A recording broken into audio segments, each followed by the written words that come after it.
দুইটার সময় তওবা করে লাভ নাই। একটা হচ্ছে মৌতের যন্ত্রণা শুরু হয়ে গেলে, মৃত্যুর যন্ত্রণা শুরু হয়ে গেলে আগে পা থেকে শুরু হয়ে আস্তে আস্তে গলার দিকে আসে।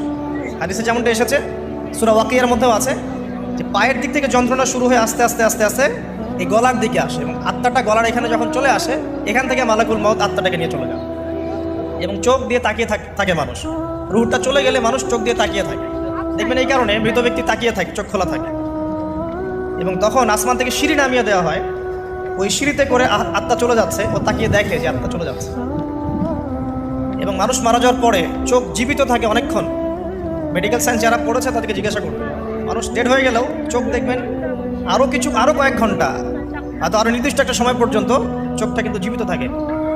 এই জন্যে চোখ বন্ধ করে দিতে হয়। যাই হোক, যেটা বলছিলাম যে মৌতের যন্ত্রণা শুরু হয়ে গেলে তওবা করে লাভ নাই, তওবার দরজা বন্ধ। আর পশ্চিম দিক থেকে সূর্য উঠে গেলে তওবা করে লাভ নাই, তওবার দরজা বন্ধ।